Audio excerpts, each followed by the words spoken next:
الحمد لله وحده والصلاة والسلام على من لا نبي بعده أما بعد فأعوذ بالله من الشيطان الرجيم بسم الله الرحمن الرحيم إن الله لا يغير ما بقوم حتى يغيروا ما بأنفسهم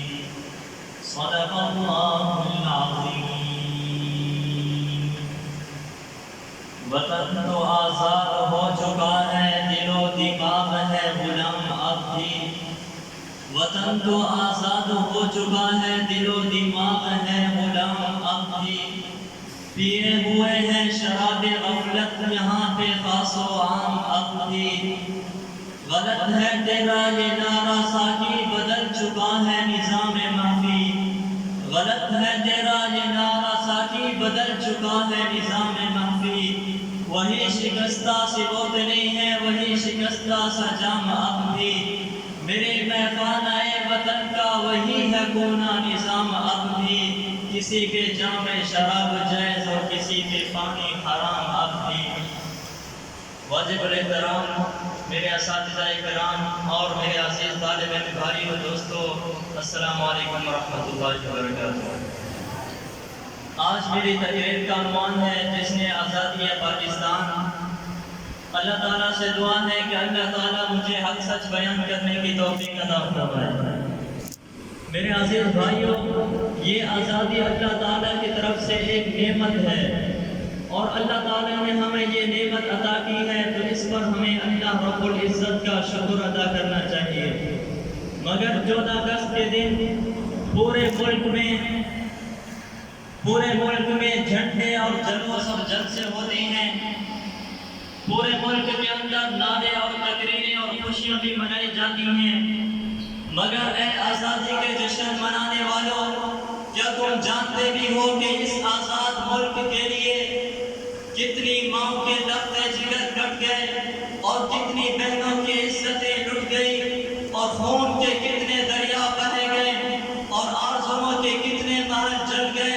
مگر اے آزادی کے جشن منانے والوں کیا تم جانتے بھی ہو کہ آزادی کیا ہے کیا آزادی یہ ہے کہ ہم جو چاہیں کریں اور جو چاہیں کھائیں جو چاہیں پئیں ہندوستان میں بھی حاصل تھی وہاں بے پردگی کی آزادی تھی وہاں فحاشی اور بدماشی کی آزادی تھی ارے میرے دوست پھر ہمارے بزرگوں نے اور معصوم بچوں نے اپنی جان اس ملک کے لیے کیوں دے دی تھی پھر لاکھوں پھر ہزاروں بہنوں اور بیٹیوں کی عزتیں کیوں لٹ گئی تھی اگر یہ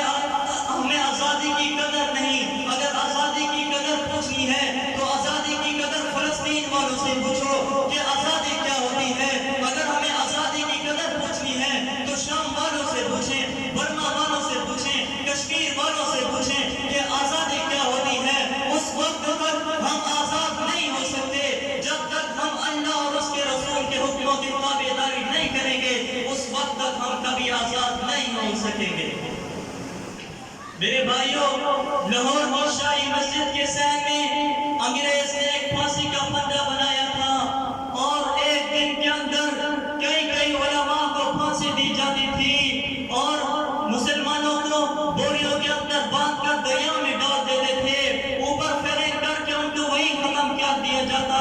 میرے بھائیوں ہمارے بزرگوں نے تحریک پاکستان کے وقت اپنے رب سے اور اپنی قوم سے جو وعدے کیے تھے ہم نے وہ وعدے پورے نہیں کیے انہوں نے اپنے رب سے وعدہ کیا تھا کہ اے رب ہم اس پاک سرزمین پر اسلامی قانون نافذ کریں گے اور یہاں پر سماجی مساوات ہوگی اور یہاں پر معاشی عدل ہوگا اور یہاں انسانی حقوق کا تحفظ کیا جائے گا اور یہاں ہم سب بھائی بھائی بن کر رہیں گے اور ہم نے یہ نعرہ لگایا تھا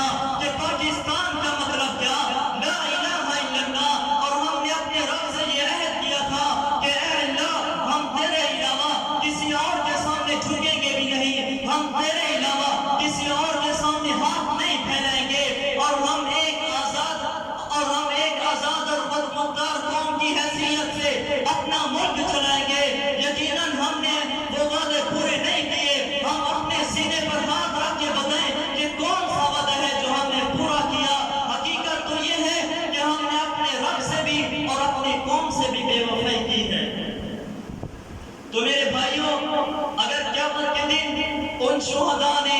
اور ان معصوم بچوں نے ہمارے گریبان میں ہاتھ ڈال دیا اور پوچھ لیا کہ ہم نے یہ ملک اس لیے آزاد کیا تھا کہ یہاں شراب کھلے عام پی جائے، یہاں فحاشی اور بدماشی بھی عام ہو، کہ ہم نے یہ ملک اس لیے آزاد کیا تھا کہ یہاں غریب پر ظلم کیا جائے، کہ ہم نے یہ ملک اس لیے آزاد کیا تھا کہ یہاں